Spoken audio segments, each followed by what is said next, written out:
how did you become unplugged and develop this whole new way of thought? For most guys, it's usually something that comes to us that's chaotic that Yeah, we struggle with. So, right. divorce, heartbreak, she cheated on us, something like that.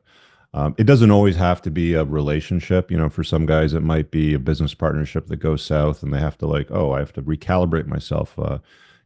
Business partnerships aren't what I thought they would be, sort of thing.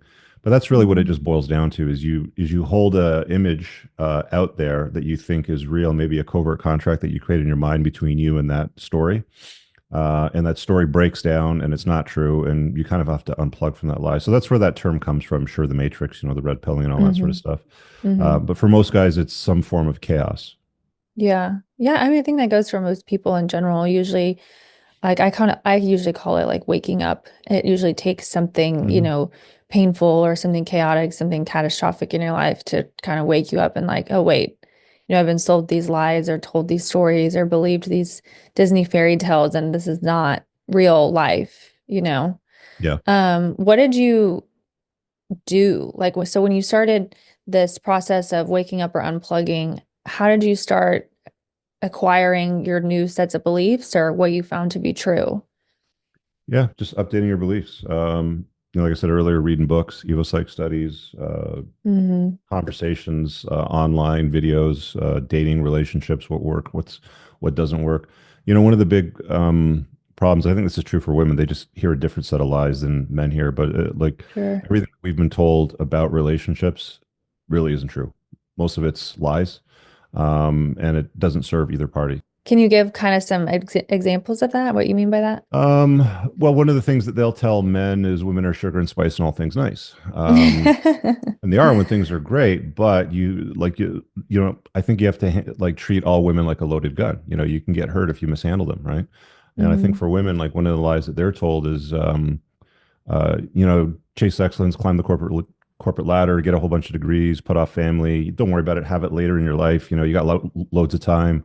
Hmm. So it's a different set of stories that we hear, and there's all these sequences of different stories that are subsequent to those. I mean, one of the things you see a lot of the time in the ladies night podcast, and I think you saw as well too when we were chatting when I was on that time, is you get a lot of gals that are convinced of certain things or beliefs that they hold very strong and dear, that when Hmm. you start to like have conversations about them, they're all disproved, right? Yeah, I think a lot of them certainly can be disproved. I think, you know, there's always room for disagreement. Like, in life, no one's ever going to agree 100% just by explaining your side. But I do think that I clinch onto beliefs that are more comfortable or self-serving. And that just might be human tendency in general, but that's it can be hard to try to allow yourself to be open enough to break down some things that might kind of destroy your reality. So for Hmm. example, what you were saying, I'm 31, so I was raised like peak feminism. It was still cool. People weren't really abandoning it the way that they are today. So, it was all we were taught, go to school, get a degree, to your point, get a higher level degree, get a job, work up the corporate ladder, be a CEO, start a business. It wasn't like, when I was graduating high school, nobody said like they were going to start a like when they asked you, well, what are you going to do after high school? Nobody wanted to say like be a wife. It Yeah. was like go to school or I'm going to do this, I'm going to be a doctor. And including myself, I would have thought you're going to be like, that's it. You're just going to be a wife, be a mom. That Hmm. was not cool. And things that were glorified and to an extent still are not truly feminine or shouldn't be. So like, for example, I remember this was also like the uprising of trash reality TV. So there was a show called Girls Next Door. I don't know if you remember that on E! Channel. That was like the life of Hugh Hefner and his girlfriends that lived in his house, the Playboy Mansion. And Never saw I, it. No. yeah, you're not missing out on anything. Okay. But I mean, I thought that was cool. I thought Mhm. these girls that were like Hugh's quote unquote girlfriends were like I wanted to kind of like that would be cool to be them one day. So Mhm. I mean that was just like the level of just ridiculousness that we were being sold. And it wasn't until like my mid to late 20s that some of these things started to break down. And actually, a guy that I dated when I was about 26 was a someone that even by your standard would be considered like a successful masculine man, entrepreneur. He's a doctor.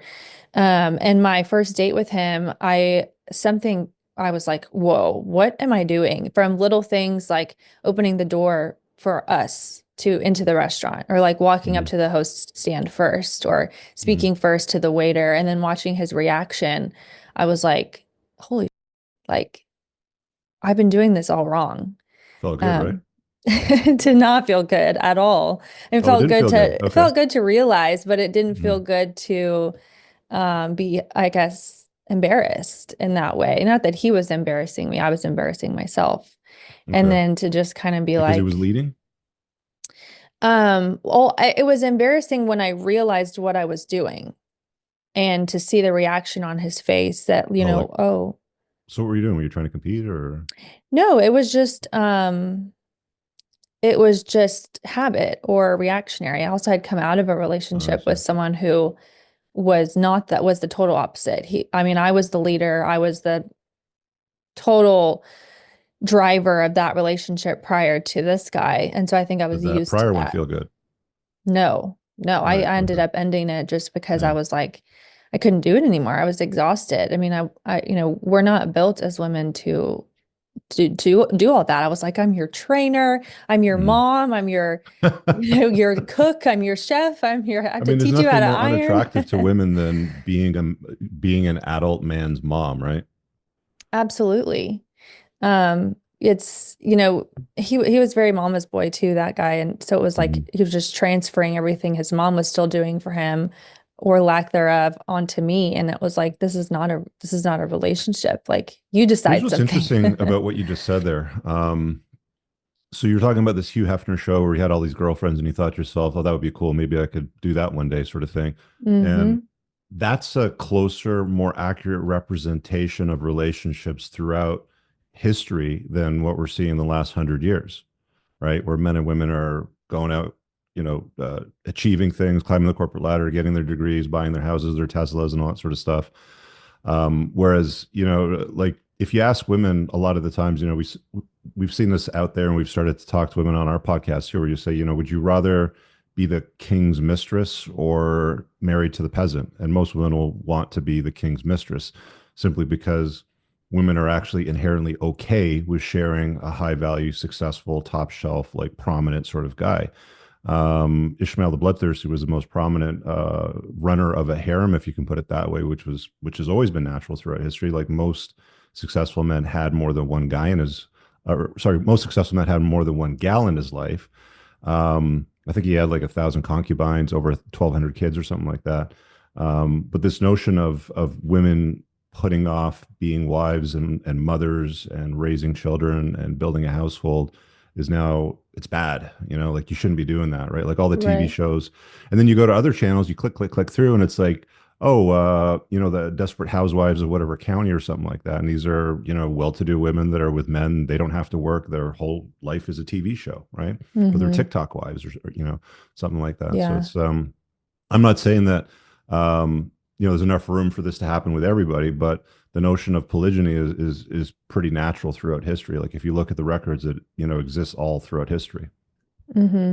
All right, guys, I really hope that you enjoyed that clip. If you want to check out the full length podcast episode, you can find that right over here. Also, make sure you visit my website over here where you'll find my supplements, the opportunity to book me privately one on one for coaching, and most importantly, my new School of Unplugging, which you'll find on the courses tab. Newer to the channel, hit subscribe.